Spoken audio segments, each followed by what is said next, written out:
Facultad de Ingeniería Marítima y Ciencia del Mar del ESPOL, y al magíster Jonathan Cedeño Oviedo, profesor investigador del ESPOL. ¿Cómo están, ingeniero? Buenos días, ingeniero. Muy buenos días, un gusto estar acá. Muy buenos días. Gracias, ingeniero Ormaza. Máster Jonathan Cedeño, ¿cómo está? Buenos días. Buenos días, un gusto. Bueno, qué bien. La primera pregunta, a ver cuál de los dos contestan.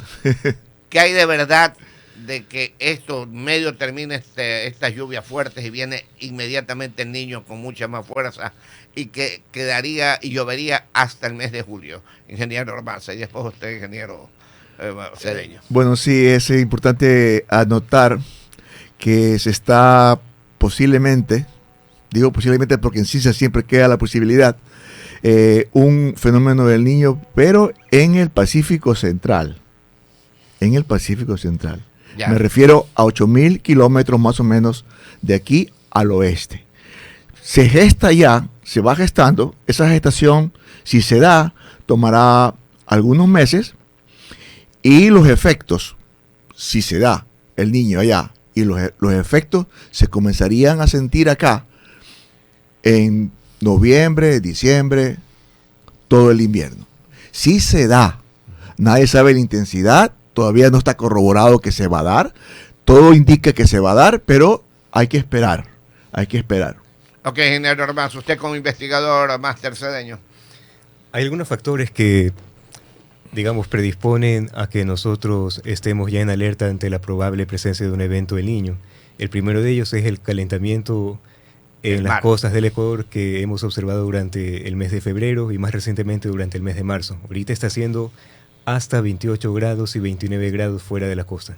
Eso es muy caliente y eso en primera instancia ha resaltado la estación de lluvias que actualmente estamos experimentando.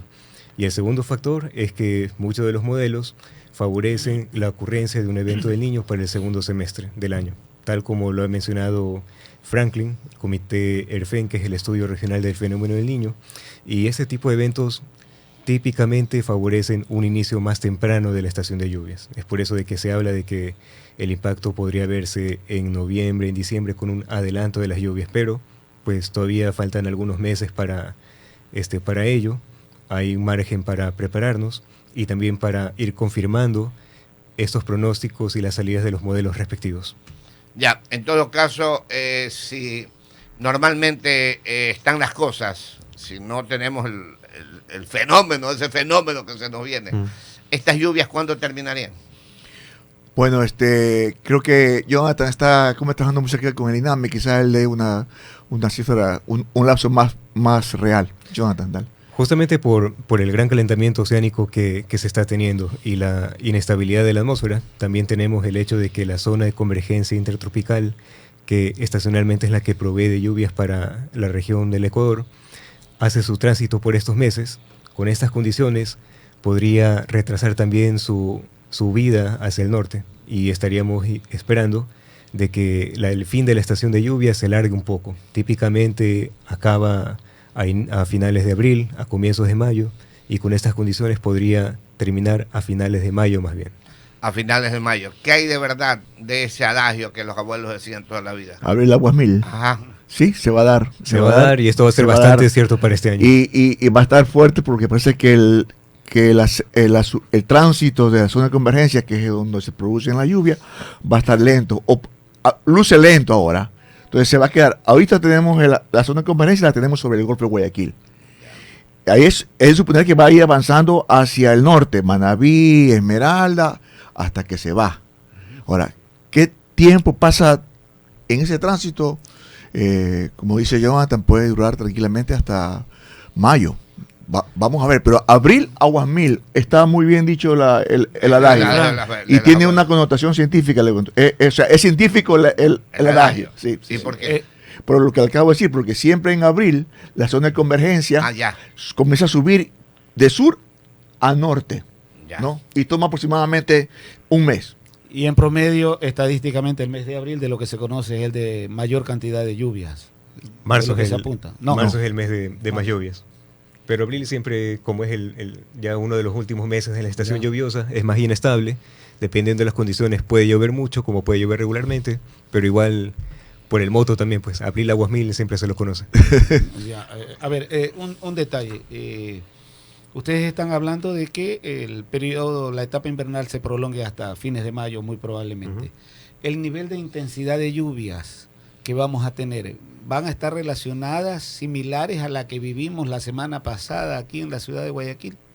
Es difícil pronosticar. INAME quizás tenga mejor esta información, pero es difícil pronosticar la intensidad. Claro. Sabemos que va a haber lluvia. Por ejemplo, la intensidad no la pudimos determinar antes, ¿verdad? Porque es muy complicado determinar la intensidad. Se pueden dar rangos, pero intensidad es difícil. Yo aprovecho el espacio también para hacer un llamado para que también podamos tomar atención sobre los boletines de advertencia que el Instituto de Meteorología temporada a temporada y semana a semana lo van emitiendo, y ha tenido bastante éxito en aquello. Esto nos permite tener en un rango de semanas o de 5 días estas provisiones un poco más cerradas en el tiempo. De los dos, ¿quién nos contesta esta pregunta? Alza la mano, como en el colegio.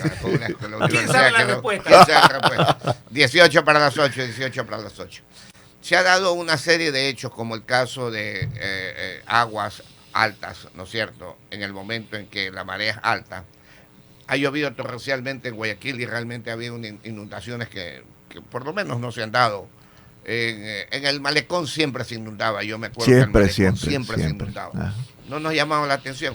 Pero zonas bajas, como el caso de las orquídeas, que ya no fue tanto ahora, el caso de Mucholote, todos estos sectores. Mucholote no, ahí no se inundó, por ejemplo, pero zonas bajas realmente se inundaban. Cuando no existían estas urbanizaciones era manglar y siempre se inundaba y subía hasta 1 metro el agua, tal vez hasta más. ¿Qué hacer ahora cuando se confluyen estos dos fenómenos, marea alta y lluvias fuertes? Bueno, mareas altas y lluvia fuerte fue lo que pasó justamente el Varias día jueves veces. pasado. No, jueves pasado pasó la tormenta perfecta, fue muy intensa. Tuvimos aguaje de 5 metros, que ayudó muchísimo. Y la lluvia de casi 200 milímetros como es por el día. El INAMI lo previó perfecto. Todos lo preveímos perfecto. Avisamos, advertimos, ¿no? Lo de las orquídeas que se está dando ahora, mi opinión personal es que ahí se tapó hace poco un gran humedal. Recordemos el Parque Samanes. Para hacer el Parque Samanes se tapó un humedal. ¿Y qué es el humedal? El humedal es la entrada de las aguas superficiales a las aguas subterráneas. Entonces, al taparse el humedal, se tapó esa entrada y se inundó. Y se va a seguir inundando, lamentablemente. Ahora, en el caso suyo, mi querido, era el ingeniero Franklin Ormaza que nos explicaba, el máster Jonathan Cedeño, que es profesor e investigador. Es verdad que cuando sube la marea, el agua no desemboca al río, ¿no es cierto? Hay un problema de niveles allí. ¿Qué hacer si tenemos como ejemplo, tenemos un país en el mundo que son los Países Bajos, Holanda en este caso? Hay algunas soluciones que se pueden barajar, y también una de las últimas tendencias es pensar en sistemas basados en la naturaleza para contener la lluvia. ¿Sistemas? Basados en la naturaleza. Ya. Es decir, aumentar la capacidad de infiltración del suelo en las ciudades de tal forma de contener las lluvias y el agua que van generando cuando precipita. El SPOL trabajó en el diseño de un proyecto en la parroquia Febres Cordero con la municipalidad para implementar este sistema de soluciones basadas en la naturaleza. Y pues según el estudio que quedó allí, sí contribuía generando parques, también poniendo un tipo especial de adoquines que permitía que el agua se infiltre, bajar el nivel de amenaza de inundación en esas parroquias que típicamente también se inunda. Entonces, esas son una de las soluciones que también se pueden implementar a nivel de ciudades. Otras es ver el manglar como también un gran cooperante en el tema de contener las lluvias, ya que son típicamente áreas verdes que no tienen mucho uso, pero que en las áreas que están pueden servir como un vaso temporal para contener las aguas que en exceso caen. Son ejemplos, pero tenemos otro ejemplo. Nos acordamos hace poco, usted tiene más o menos mi edad, creo. Sí, 64 tengo yo. 64. 64. Yo viví en el suburbio y yo me hice oceanógrafo porque un día notaba que cierto tiempo llegaba el agua debajo de mi cama. Ah, ya. Entonces siempre me pregunté por qué ¿Por qué no todos los días, toda la semana? Entonces me quedo preguntando esa pregunta. Después aprendí que eran los aguajes. Cuando fui oceanógrafo, aprendí que había los aguajes. Ya, pero tenemos un ejemplo hablando de esto, de evitar inundaciones y tomar precauciones y que no pase lo que nos está pasando. Babahoyo nos inunda con tremenda capacidad de lluvia, o sea, con tremendas lluvias que se han dado. Babahoyo prácticamente no se ha inundado. Y yo me acuerdo que anteriormente Babahoyo se orinaba un mosquito y se inundaba. Pero ¿qué hizo Babahoyo? 4 grandes bombas de succión, las prenden en su momento y no se inundan. ¿Se podrá hacer algo parecido? Bueno, yo lo veo más complicado porque Babahoyo es solamente río. Aquí tenemos las mareas, aquí tenemos la influencia del mar. Entonces va a ser muy complicado. Se pueden hacer diques, se pueden hacer ideas estructurales, pero la situación de Guayaquil, la partida de nacimiento de Guayaquil es, la canción lo dice, Guayaquil del Río Grande y del Estero. O sea, tenemos que aceptar que vivimos en una ciudad baja.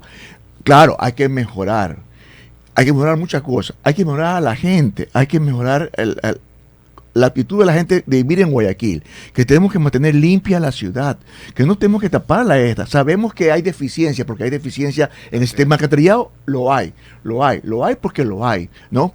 Pero yo creo que es toda una cuestión conjunta, autoridades, sociedad civil, academia, que debemos juntarnos para reducir. Evitar va a ser difícil. Yo, en mi opinión, lo que dice Jonathan, debemos dejar de impermeabilizar todo el área. Debemos forestar, debemos hacer parques. O sea, hay muchas cosas que se pueden hacer, cosas naturales y cosas de infraestructura, como lo hace la ciudad allá en Estados Unidos, Mississippi, como lo hace en Holanda, que tiene un sistema como es de diques. O sea, pero es un trabajo no de 1 año, 2 años, 3 años. Es un trabajo que hay que tomarlo como política de ciudad. Alcalde que llegue debe seguir con esa línea. Mejorar el tema de las inundaciones. El ingeniero Franklin Ormaza González, oceanógrafo, docente de la Facultad de Ingeniería Marítima y Ciencias del ESPOL. Ingeniero Cedeño, usted hablaba de soluciones basadas en la naturaleza y de estudios que ha desarrollado la Escuela Superior Politécnica del Litoral. ¿Quedaron en estudios? ¿Se implementaron o no se implementaron? 11 para las 8. Quedaron en estudios para Guayaquil, pero para la ciudad de Durán también se trabajó en un proyecto que se llama Resclima. Que también Resclima, resiliencia climática. Ya. También tiene un componente de soluciones basadas en la naturaleza, pero va como concepto un poco más allá. Tiene que ver también con el ordenamiento territorial, tiene que ver con la observación del clima e integrarlo a la planificación para reducir el riesgo de desastres por eventos hidrometeorológicos. Y fue también tuvo una fase de concepto, pero ahora ya se está trabajando con la municipalidad para su implementación. Acá, ¿ustedes no pudieron convencer con esos estudios a la Municipalidad de Guayaquil? No, la Municipalidad de Guayaquil pues no siguió adelante en el proceso de implementación en Febres Cordero. ¿Es muy caro? Es caro, pero yo pienso que faltó un poco más de atención en el tema de clima y cambio climático, porque pues habían todos los estudios de la Corporación Andina del Fomento y que ya daba una agenda sobre cómo empezar a abordar el tema de la elevación del nivel del mar hacia futuro, pero se hizo muy poco. Cuando hablamos de caro, ¿qué nivel de inversión más o menos estamos relacionando? Bueno, son miles de millones de dólares. ¿Perdón? Miles de millones de dólares. Miles de millones, no. Claro, sí. Ingeniero Ormaza, sí. Y también al máster Cedeño. 10 para las 8. Estamos conversando con el ingeniero Franklin Ormaza González, oceanógrafo, docente de la Facultad de Ingeniería Marítima y Ciencias del Mar del ESPOL, y el magíster Jonathan Cedeño Oviedo, profesor investigador. Los dos son profesor y de cierta forma investigador.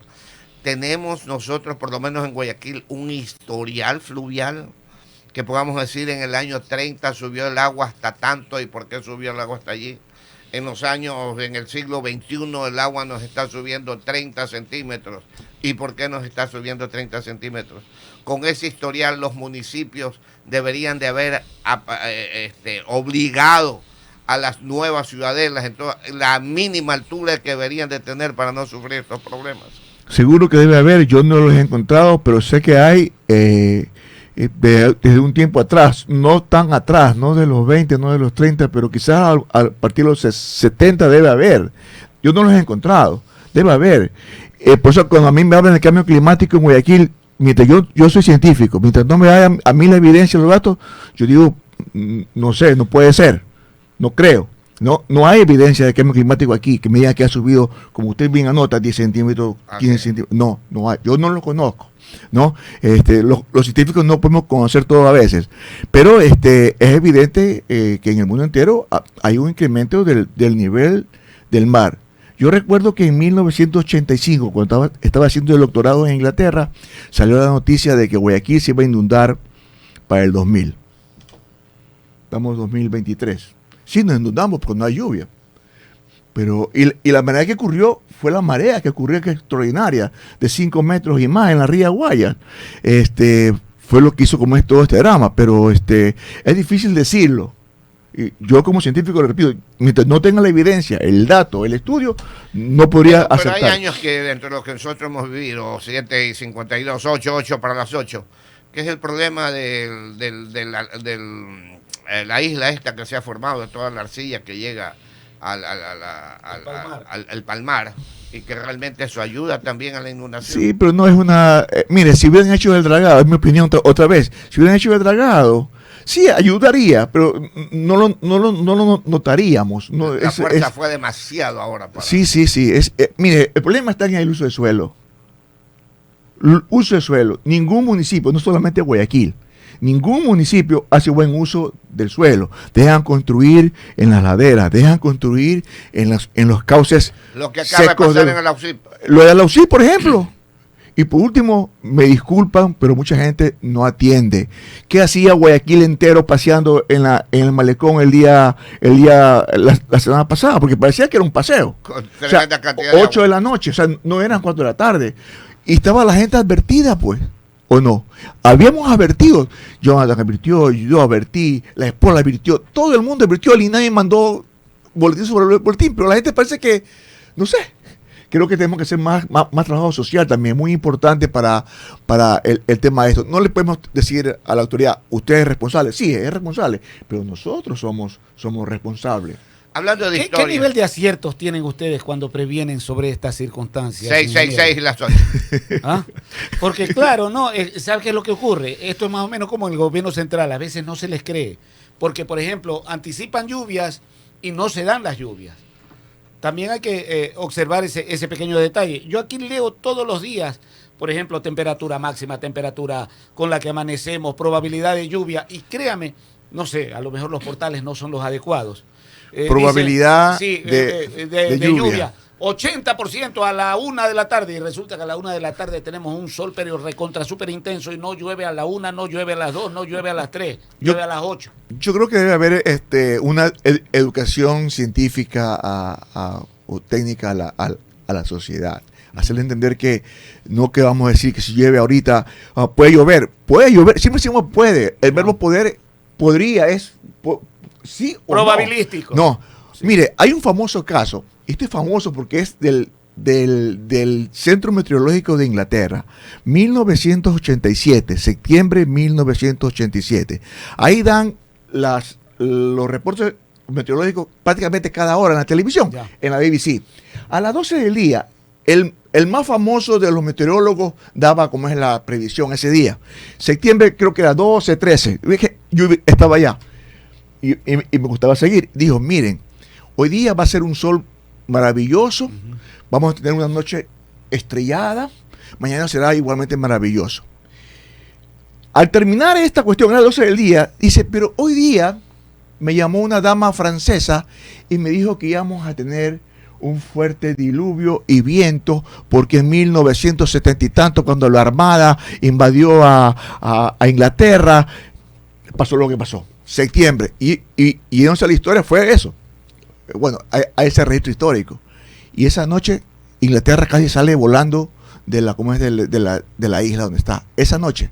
O sea, con 12 horas Se equivocó con menos, con 8 horas, porque a las 8 de la noche empezó la esta.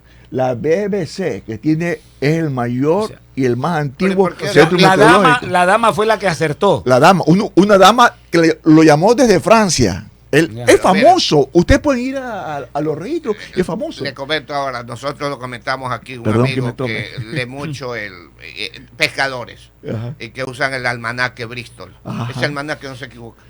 Y él dijo muchas cosas que salieron, ¿sí o no, economista? Sí, Exactamente cosas que salieron. Ahora, ¿por qué los Estados Unidos, 7, 4 para las 8, 4 minutos y las 8, acierta mucho más en los pronósticos? Bueno, ellos tienen una mayor tecnología, muchos más centros, muchas más estaciones, y yo creo que la gente es más, les cree más y acepta lo que le dicen. No salen, pues. Claro. Hablando de historias, Magíster Cedeño, ¿hay algún historial de la velocidad del río Guayas? Datos de observación del nivel del mar del río Guayas, tanto en el lado del río como en el estero, sí existen y son observados por el Instituto Oceanográfico de la Armada. Ellos tienen estaciones mareográficas y al menos tienen 40 años de información, 50 años de información. Sobre los caudales, ahorita se está comenzando un proyecto en el río Daule y ellos tienen mejor información más reciente. La información de caudales de ríos es más bien un poco más dispersa que la de niveles del río. Es más dispersa. Sí. Porque en base de eso se construyen los puentes. Sí. Y en base de eso se dejó construir ese puente de aquí a Santay. Sí. Y ahí tenemos problemas. Sí, es un gran problema y para... el problema es por la velocidad del río, definitivamente. Sí, sí. Ya el río había perdido cada vez más importancia como medio para la navegación, transporte y también carga, pero con la ubicación de los puentes peatonales para conectar la Santay, pues complicó mucho más esa situación. Y también para la poca navegación que había, especialmente el arribo de la fragata Guayas, también cuando se hace la regata latinoamericana. Son cuestiones que también debemos de ir observando y analizando seriamente. También está el otro componente. Estos puentes tienen un servicio social que es atender a la población que está dentro de Santay. ¿Cuán importante es eso versus reactivar la navegación o dejar expedito el cauce del río Guayas? Se hablaba de 7 nudos normalmente la velocidad del río Guayas, pero ahora dice que ha bajado a 4. Franklin, ¿usted tiene alguna información al respecto? No la tengo. Investiguen. No es que a veces no es tan público el tema, ¿no? Así es. Pero más o menos por ahí va el asunto. Bueno, la verdad, si tienen algo más, se nos vino el tiempo, 1 minuto para las 8, ingeniero Orbaza. Bueno, yo solamente destacar... Magíster Cedeño. Perdón, yo solamente destacar de que las lluvias que hemos tenido en marzo han sido las quintas más altas en el periodo reciente de lluvias, contando de que las lluvias más copiosas fueron en el 98, en el 83, en el 2008, en 1997 y ahora las del 2023, marzo ¿Por qué 2023. tantos rayos y truenos? La atmósfera está muy inestable con un mar tan cálido. Ah, ya. O sea, el mar cálido llama Sí, a la exacto. electricidad y a los truenos. Sí, se produce la evaporación, eventualmente se condensa y tiene que precipitar y lo hace pues de una manera bastante fuerte. ¿Cada qué tiempo se presentan estos fenómenos? Yo me acuerdo que en los años 50, vuelvo a repetir, llovía casi igual. En los Sí. 60 también. Después un tiempo se habló de que no iba a llover mucho y la verdad que dejó de llover no de esta forma. ¿Por qué? En los últimos años hemos observado de que hay una fuerte influencia de los sistemas del sur, que son más fríos. Y cuando llega la estación de lluvias, el mar no se calienta tanto. Eso quizás pueda tener algo que ver con el hecho de que las lluvias no son las mismas que hace 20 o 30 Y el años. calentamiento global que se están desintegrando los glaciares. ¿Ayuda? Hace las lluvias más extremas, porque la atmósfera tiene mayor contenido de humedad. Y cuando la atmósfera está más húmeda, basta solamente un poco calentar tanto la parte superficial como el océano para que se inestabilice totalmente. Y pues de esto ya hemos tenido varios casos alrededor del mundo. Las lluvias del 2021 en Bélgica y en Alemania, también en Estados Unidos, Japón. en Japón. Ok, muy bien. ingeniero. Yo solamente quisiera añadir, yo quisiera pedir a la población, a la gente, que por favor escuchen escuchen al INAMI, escuchen al INOCAR, que nos escuchen un poco, ¿sí? Mire, si yo tomo la medida, si yo mañana digo que va a haber lluvia, supongamos, ¿no? Tomen las medidas. Digamos, guárdense en casa, guárdense 2 horas antes, 2 horas después, salgan de la marea alta. Mire, si no ocurre, ya pues, no es el fin del mundo. Así es. Pero si ocurre, Se salvan. lo que ha pasado lamentablemente en Alausí.